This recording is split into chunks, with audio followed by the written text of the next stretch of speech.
Let us begin the session with the chanting of Omkara.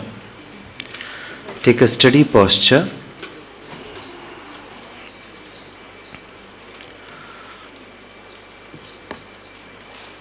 Keep the eyes gently closed.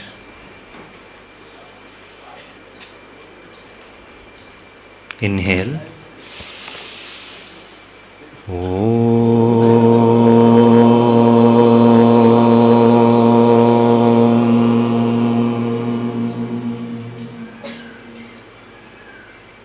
Inhale.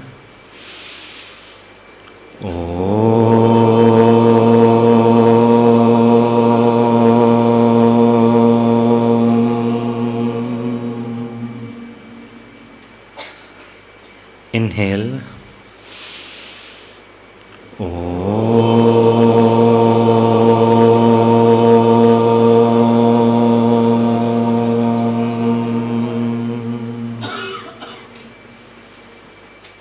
You may gently open the eyes.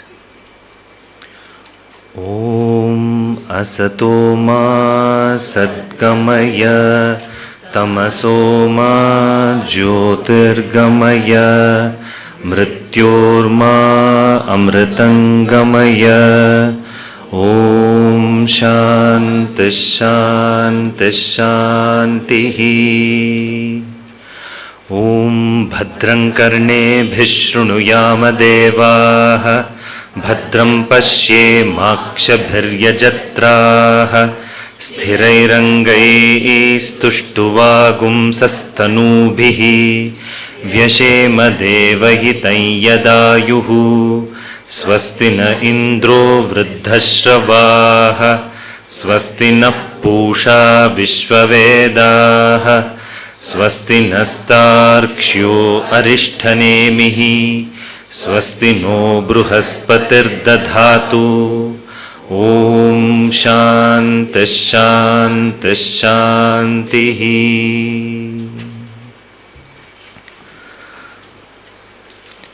Sometimes when you observe people pursuing Vedanta, which is the moksha sadhana, you often find two approaches. The first approach is that there is a very safe distance between you and the text. You are no doubt studying the text of Vedanta, and there is a big gap between you and the text.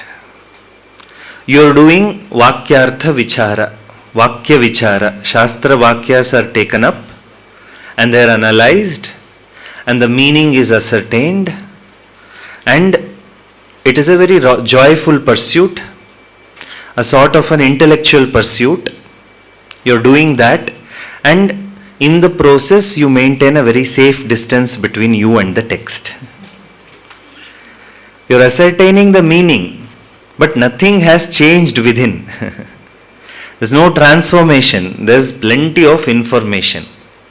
So that is the first approach.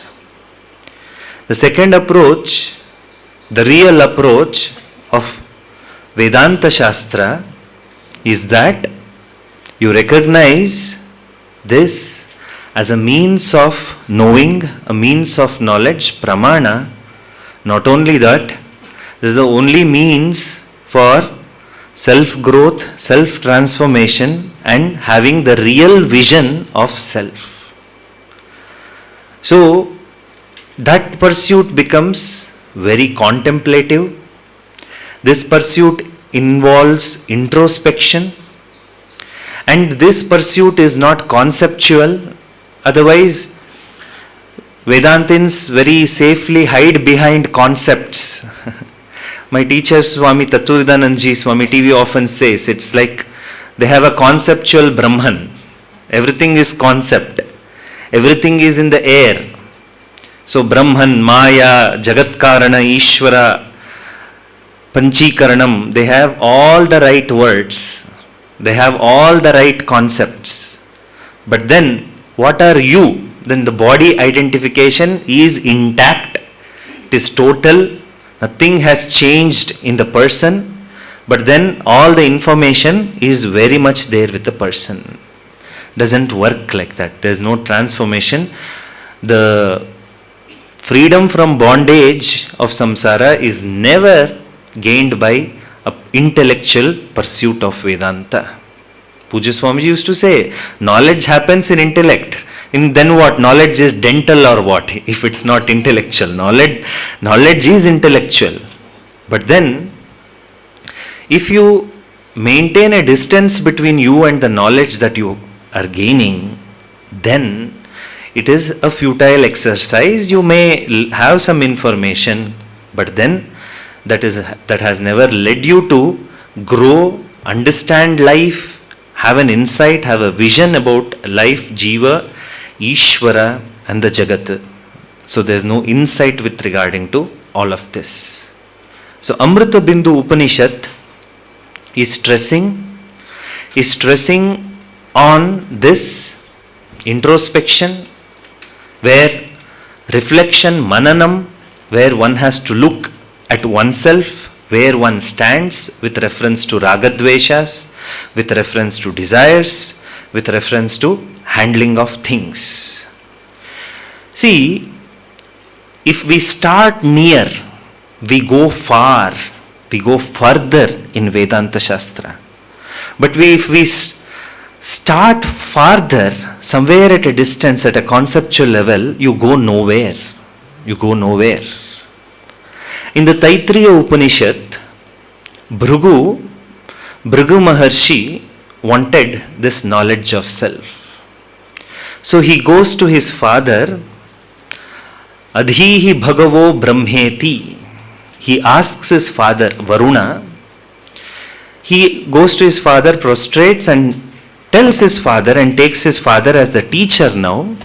And then he asks for this Atma Vidya. He says, Bhrugurvaiva runihi varunam pitaram upasasara adhihi bhagavo brahmeti tasma etat provacha annam pranam chakshushrotram manovachamiti tagumho vacha yato va imani bhutani jayante yena jatani jivanti yat prayantyabhivacham vishantiti tad vijijñāsasva. So Varuna goes to his father and asks to give this knowledge of self. Teach me Brahman, meaning teach me Brahma Vidya, teach me what is my real nature. See, sometimes when we hear the Brahman, it is at a distance. We think it is some entity sitting somewhere. We ought to know that Brahman. No, it's not that. Brahman is one's own self. Atma cha Brahma, Bhashya and Upanishad also. Brahman is not something other than your own true self. And Varuna is guiding Bhrigu to search because Vedanta is also a quest, a search. Jijñāsa, jñātum ichcha. There is an ichcha, desire to know. What is desire to know? It is a search, isn't it so? Because all that we are coming across, all that you are knowing through your eyes and other sense organs are there, but then you are not finding reality there. But at a deeper level, you need to examine and search using the same body-mind-sense complex. So for this search, Varuna is giving guidelines. Where do you have to search? Where do you search? Do not go far in the skies, in the heavens. You will miss Brahman. So annam pranam chakshushrotram manah. Search here. Start here.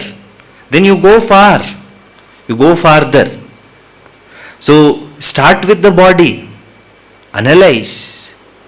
Because now another simple fact that we miss is that the body is but extension of Jagat. Isn't it so? Body is separate and Jagat is separate. Is it like that? So does the world start where your nose ends or stomach ends, whichever is farther? So is it like that? No. But our idea is what? I am this person and everything outside me is Jagat. No. Whatever this Deha is made up of, the Panchabhutas, the Jagat is also made up of the same Panchabhutas. Somehow, because of Ajnanam and wrong thinking and never really thinking, the fundamental problem of life is also because of non-thinking rather than, of course, wrong thinking, non-thinking. The systems, our systems, the education systems or wherever we go, do not encourage us to think more about our own lives or anything. It is all the time focused somewhere else, never on this body, mind, sense complex or oneself, one's own life. So body is just an extension of Jagat, nothing else.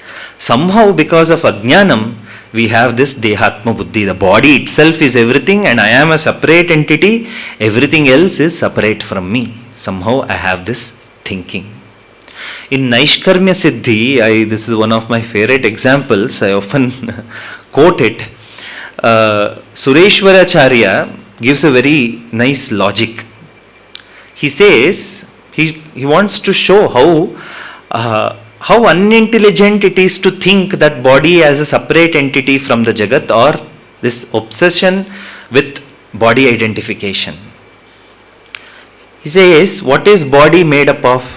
Food. So, food is outside. So today whatever, the vegetable, chapati, annam and all that. So the food is outside. You don't have I bhavana in that. You don't think that this food is me. You never think so. Carrot is carrot. Beetroot is beetroot. Flat beans is flat beans. You do not have I-ness in that. Do we have it? No. My-ness may be there, my food.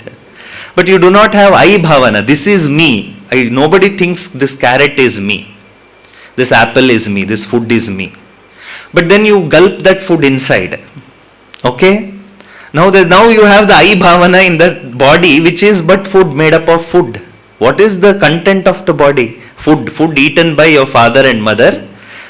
So it was a single cell, then mother, because of the mother's food, eating food, then that cell grew in shape and size and weight.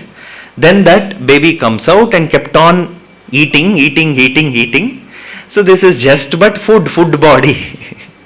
It's not only body, it is food body. So you have I bhavana in the body. But you don't have I-ness, ahankara in the food as such when it is outside. Sureshwara gives an odd example. Then you defecate and put out the food outside. You throw the food outside the body. You don't have I-ness in that. In that excreted matter, you don't have I bhavana, ahankara you don't have. Just want to get rid of it. He asks, what is this ridiculous understanding in between stage of the food? You have I bhavana. You have I bhavana. What is this? So it's ridiculous understanding. He gives another example in the same Naishkarmya Siddhi. How the whole sense of body identity is a myth. He says, when this body is there, we never feel the weight of it. How much ever kilogram it is weighing. But then the same body, the prana has left. The four people who carry this body feel all the weight. So, it's a very mythical, odd sense of identity in the body that we never examine. Why did I give these examples? We never examine. We are all the time involved in conceptual Brahman, conceptual Vedanta, this, that prakriya, avachedavada, this vada, that vada. Finally, what is your stand? You tell me. Finally, okay, all those vadas are there. What do you have to say, Appa? Do you still look at yourself as the body or do you look at yourself as Atma Chaitanya? So, what is your drishtikona, what is your final understanding? The person say, oh, that and all is not there. You ask me a vada or a concept, I will tell. So it's like that. So that's the limitation of just pursuing Vedanta as a subject matter, Vedanta as another subject, Vedanta as another subject of interest. So you have to analyze here. Like Bhrigu Maharshi searched where? Not outside, later, but to start with, here, this body mind sense complex, which seems to be the source of all problems, and which is but Jagat. So I came across one quote from some scientist. When a scientist is looking at an atom, it is the atom looking at another atom. It is a cell looking at another cell. So Advaita, even at this level, we fail, we miss, because we are waiting for something to happen. Always we are waiting. And because we are so obsessed with experiences, we think Vedanta is also some mystical experience should happen, only then I get jnanam, then only moksha. Some light should come, some red light should come, green light should come. In meditation, on seat of meditation, people are waiting for some blue light to come, white light to come. We miss the whole boat. So we search here, we handle this instrument body mind sense complex to start with. And that is what AMRITABINDHU Upanishad is suggesting. With this background, let us look into the verse. Why? Because the whole focus is on the mind, one's own mind. The second verse. Mana eva manushyanam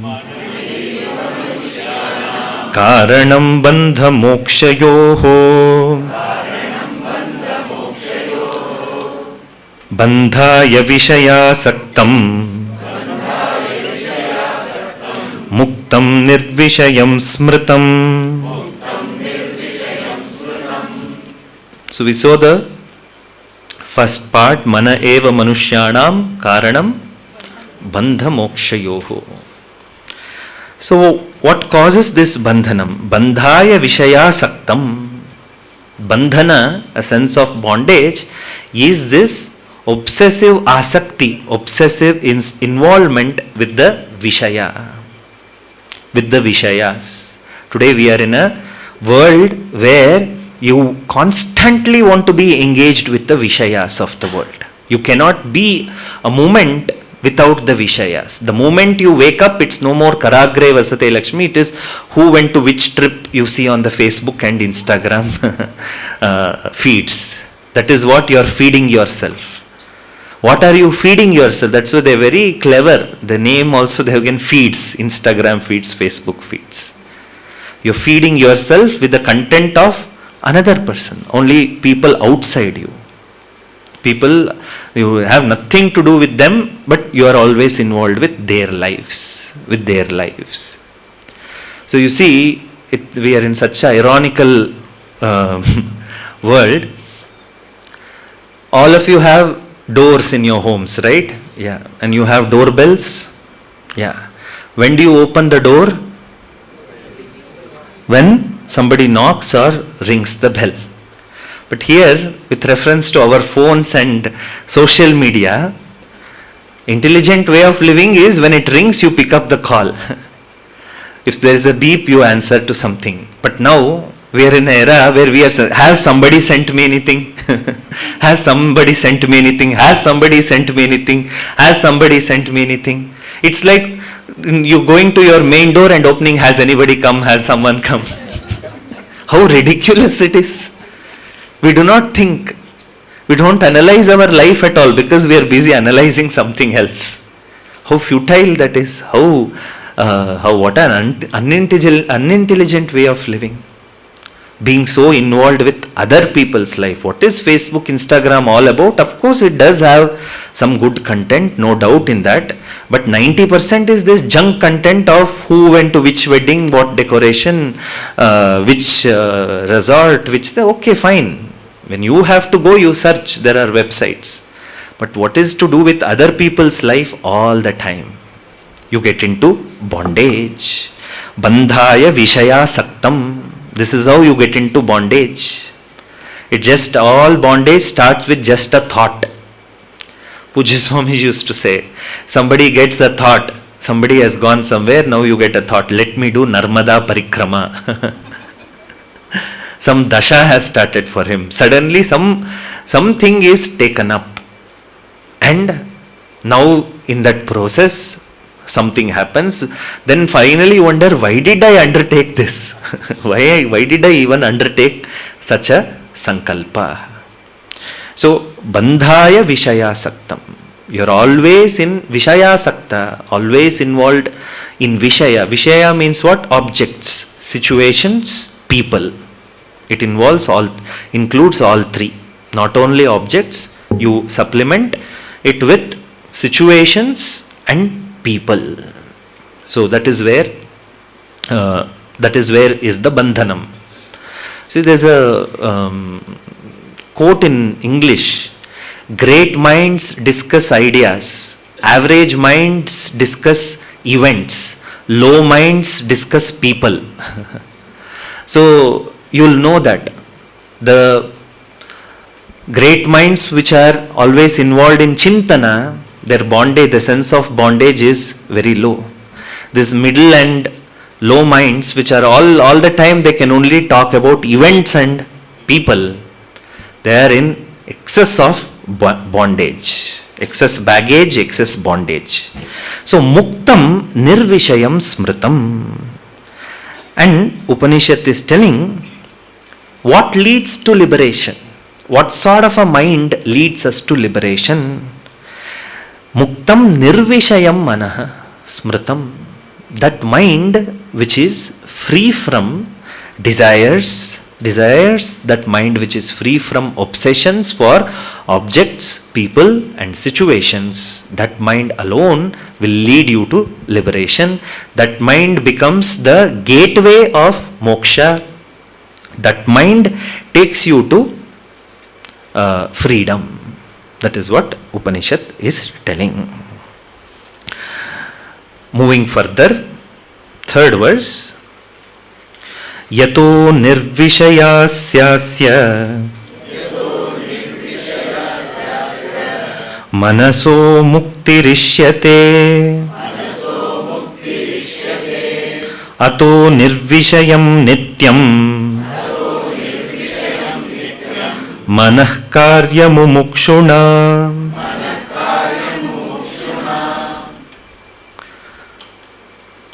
Now, Upanishad is giving a simple conclusion at this junction. What is that? Since yataha asya nirvishayasya manasaha muktirishyate. Since we analyzed all this and we understood, since liberation, moksha, solely depends on a mind which is free from obsessions, free from desires. Ato nirvishayam nityam manaha karyam mumukshuna. Since the moksha, liberation, truly depends on a mind which is free, mind which does not entertain any obsessions and desires, a mumukshu. A mumukshu is one who is interested in moksha. So there are different categories of mumukshus. Mumuksha, also the bhavam. What is the condition of that mumukshu? There is tivra mumukshutvam. There is lukewarm mumukshutvam. There is experimental mumukshutvam also. Let me experiment with it. Let's see. It's all okay. Fine. Whatever it could be. Because ultimately in the journey, everybody reaches the tivra moksha. Everybody, finally, this pursuit leads you to discover that there can be nothing else better than this path for my liberation.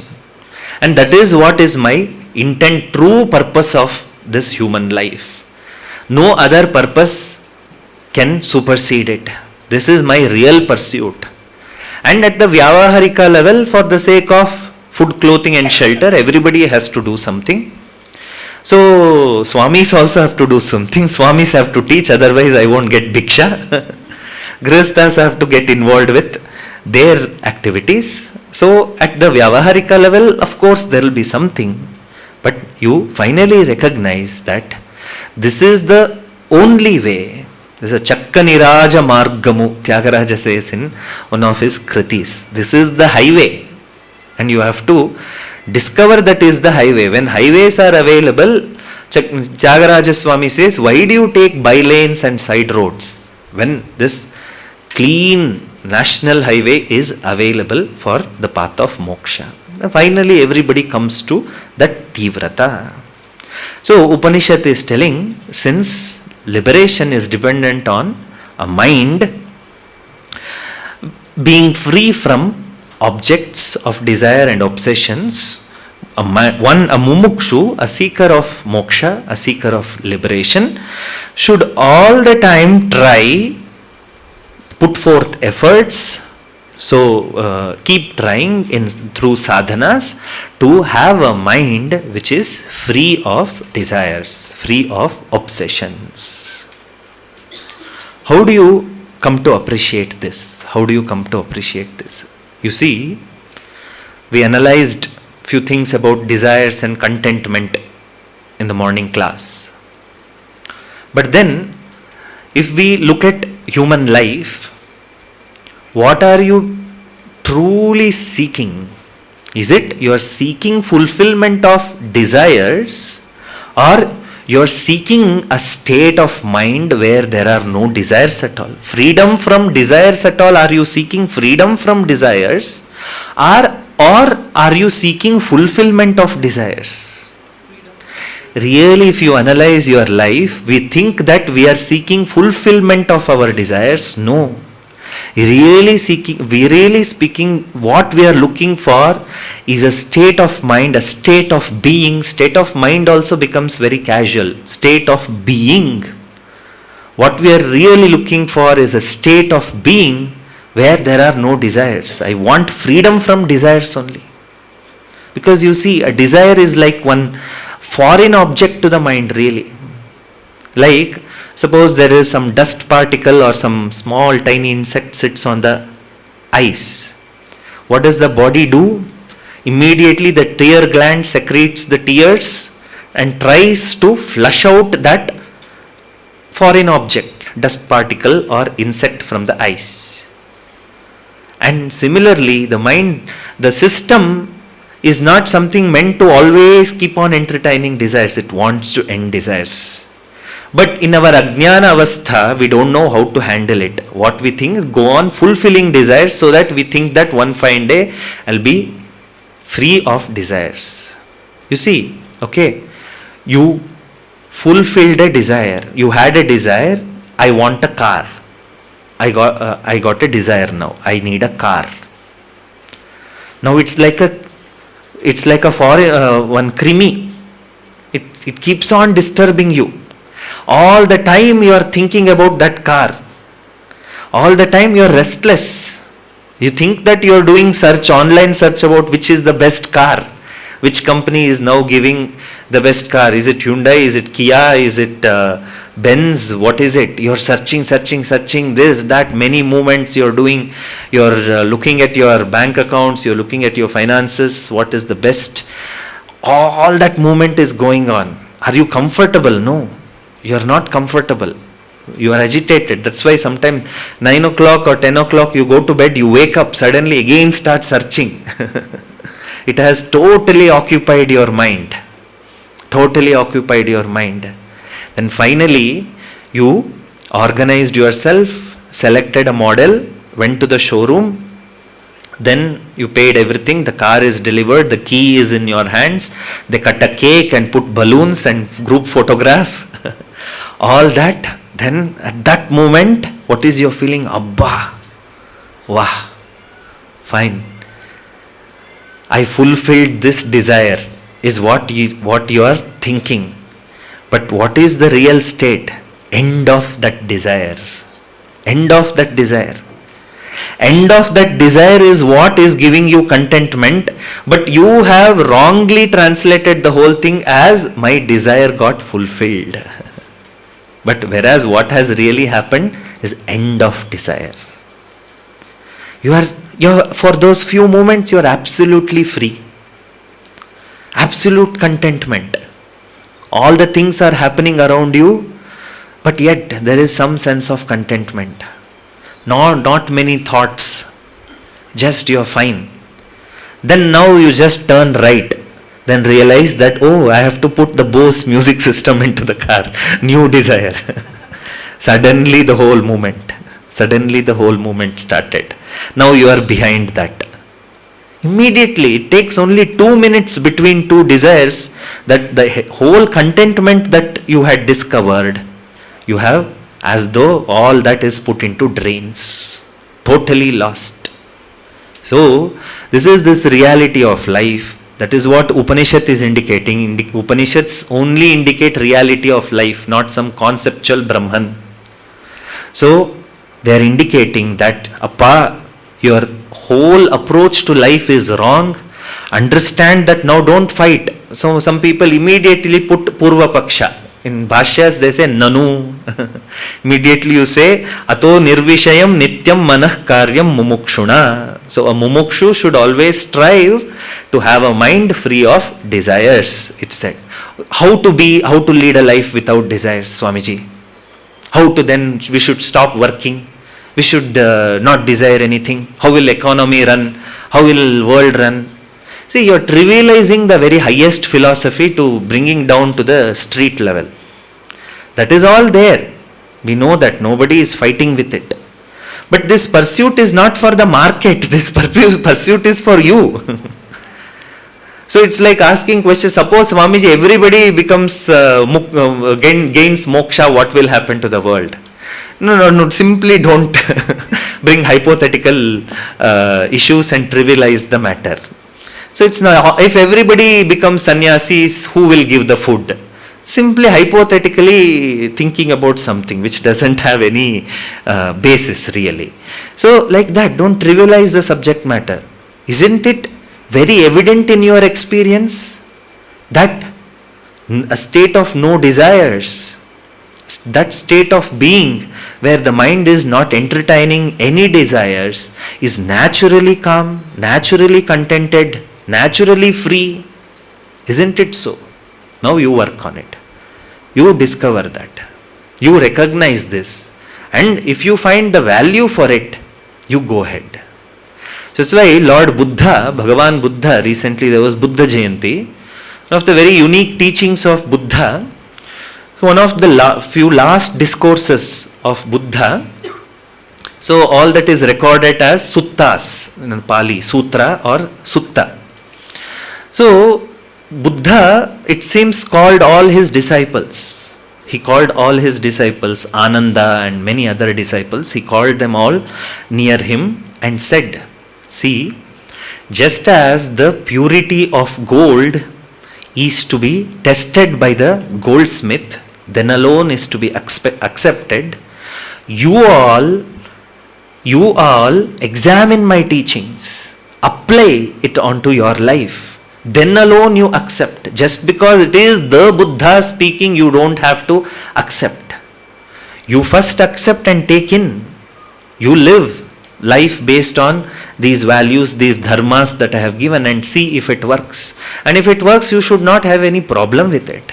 Similarly, Shruti also, our approach in Vedanta is always this. No doubt Shruti is telling this, that Ato Nirvishayam Nityam Manah Karyam Mumukshuna. Shruti is telling this. Now let us use yukti. I introduce this through a small logic. Is it that you are interested in fulfilling the desire or ending the desire? That's a yukti. Through a logic we experienced. And what is the basis for that logic? Yukti. Logic means yukti in Sanskrit. Anubhava. Our own life experience. The raw material for cooking Vedanta, just to put it in figurative sense, is our own life experiences. Anubhava. Shruti, Yukti, Anubhava. All of them correspond. It's not that one is different, another one is different, and another thing is different. No. We analyze this. And then, since it is working at all three levels, at the level of Shruti, we have Shraddha.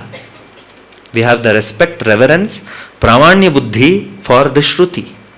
And for Yukti, logic, your own intellect. You use your brains. Bhagavan has given such a high capacity brain, such high capacity mind and intellect. And then, do not forget your own corresponding life experiences. Moving further,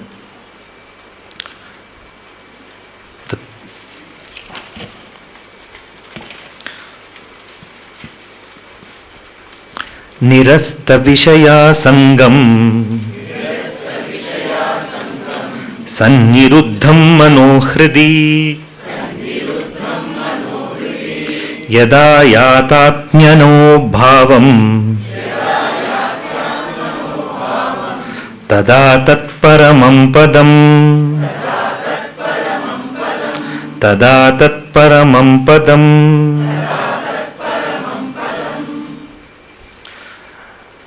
Now Upanishad is stressing on this same point, that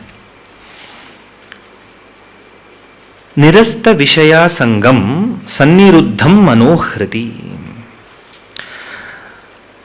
Now the seeker has to, with this background, with all that we have discussed about the desires and the objects of desires, now may a seeker renounce one's attachment, sangha.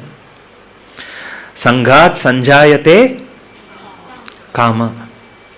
So this sangha, always this association with the object of senses, with all this background that we discussed, may this seeker, and the seeker's mind be free from the attachment to the sense objects.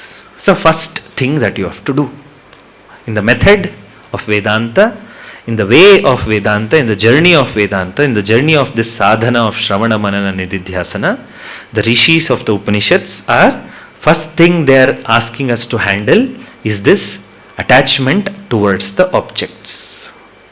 And this, you see, this attachment to objects also is such an illusory thing.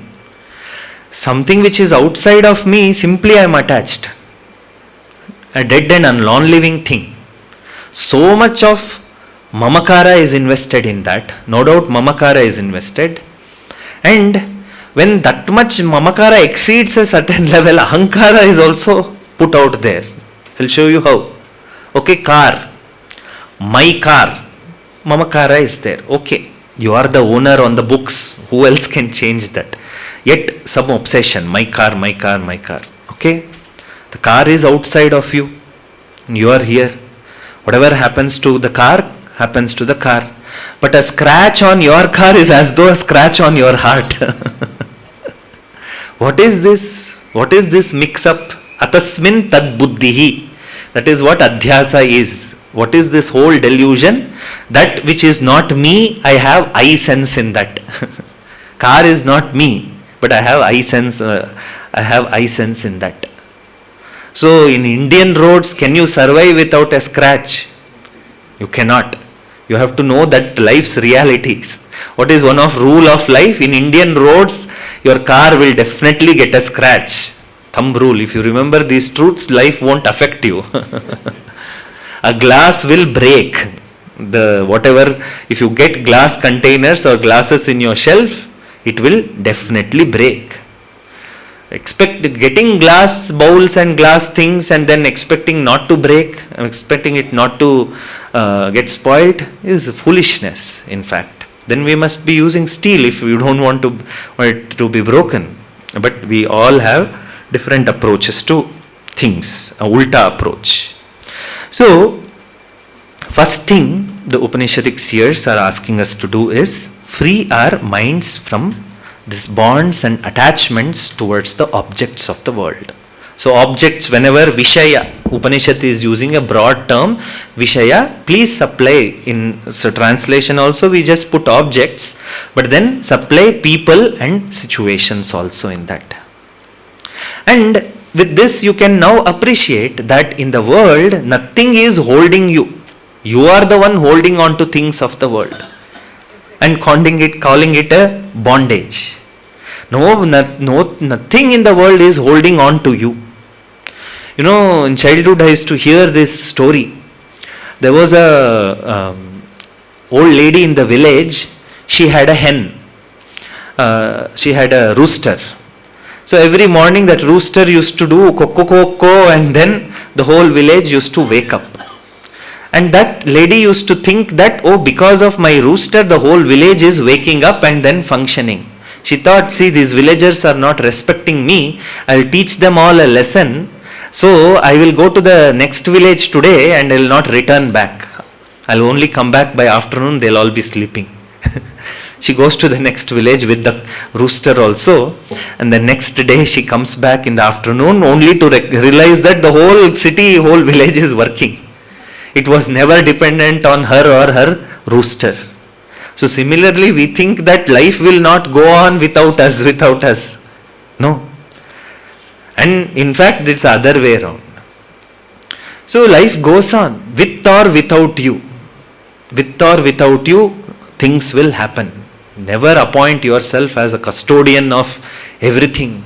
We are just trustees. We are here handling things, and after us somebody else will fill the gaps. Something will go on. So we are the ones who are holding on to things and then calling it bondage. It's like I'm holding to this, hey Mike, you leave me, you are causing my bondage. You are the one holding on to the mic. So Swami TV often used to say, the world has only rings. The hook is with you. All the objects, situations and people in the world are only loops or rings. The hook is with you. You are the hook. You are the one getting attached here and there, and then finally that whole chain is all knotted so much, and then you don't know where to handle, and then you're calling it as it's when will my bondage end? When will my bondage end? No, the bondage ends the moment you recognize this, that you are the one who is holding on to things, situations and people. And when you recognize this attachment, when you are prema, love should be there, not attachment. So attachment serves no purpose. In fact, it irritates the other person in the relationship, in the other side of the equation. What we need is love to relate to people. What we need is love to connect with people, objects, situations in the world, not attachment. Attachment is not required to run a family. What you require is love. Love is required. So, first thing you do is you free your mind, which is always attached to the sense objects. Then what happens? Then what happens is the mind first becomes clear. The clarity is the first thing that you experience. A monk asked a lady or some devotee to fetch the water from the pond. So that lady went with the pitcher or pot and returned back and told, Swami ji, I cannot get the water, is too murky. He said, the Swami ji said, you go again. She went again, came back again, and then said the same, I cannot give you this water, it's too murky. She went for the 5th time. Then there was clear water. What happened? He kept on telling, go there you will find, go there you will find. The Swami kept on insisting. Finally at the 5th time, she got clear water. What happened? Nothing was done. All the unnecessary particles which were all floating in the water, attachments, kama, krodha, lobha, mada, matsarya, all of that, now it all settled down. And what you first obtain is a clear mind. Clear mind. What? Allow the mind to settle down. Do not further engage with unnecessary engagements. Already life comes with some necessities. Stay with that. Do not unnecessarily go for things. So, nirasta vishaya sangam sanniruddham manohriti. And that mind becomes clear, that mind which is an attached mind, and where that mind is to be placed. Now a clear mind is obtained, and where do you place that mind? Now Upanishad, I am connecting to next verses also and giving you a gist of it. The Upanishad says the mind resolves in the heart. Hritstale manaha swastitim swasthata kriya. I'm not getting the verse. Upadesha Sara. So Maharshi also says the same. What is the location of the mind? What is the location of the true location of the mind? So in Shastras they point out to heart, not the brain. The disturbed mind is here, but the true real abode of the mind is one's own heart, is the heart space, is the heart space. So the mind resolves or it abides in the heart space. That's why anything at a super surface level, your immediate gesture is this. You are thinking something, calculating 100 plus 200, 10,000 plus, say some decision is to be made about something. You say something more intimate, you only point out to heart. Who did it? I did it. Who did this painting? I did this. I really love you. You place your heart, hand on the heart. You don't. I really love you. You don't say that. So you say that.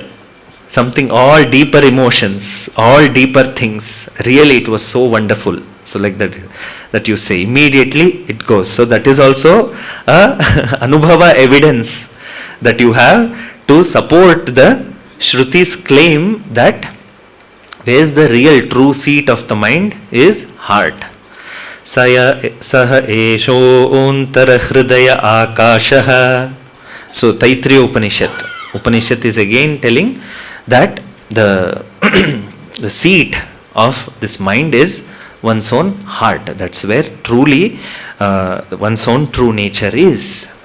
So the mind, thus when it is restrained, initially you put some effort and restrain the mind and pull it away from all objects it is attached to. You first find the pure mind, Shuddha Antahkarana, and that mind now place it in your heart. It's like a meditation. It's also a guidance for meditation. Now place that mind in the heart space.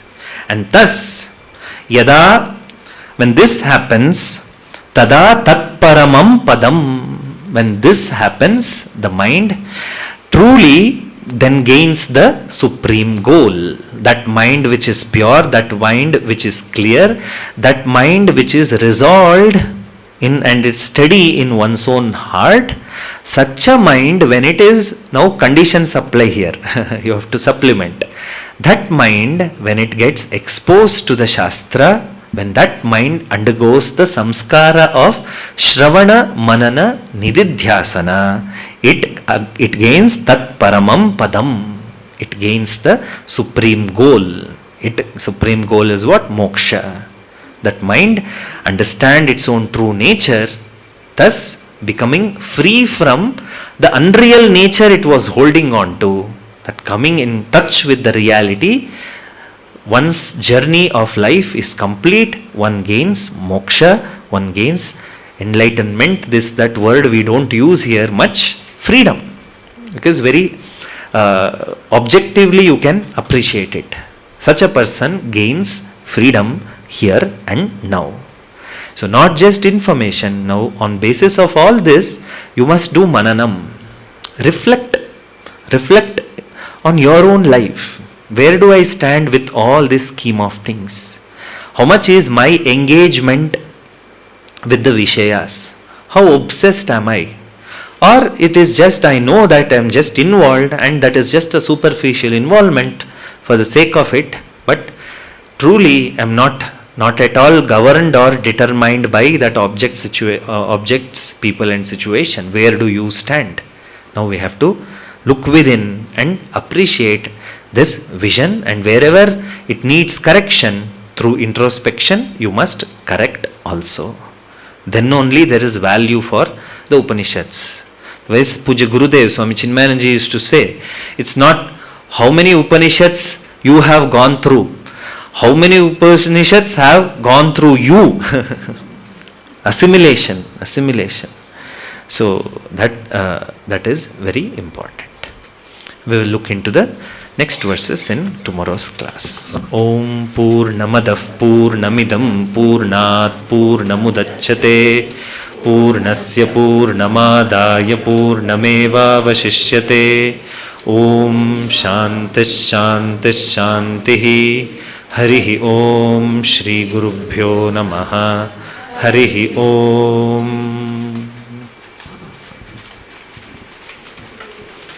So we will again meet for satsang 7:45. Yeah.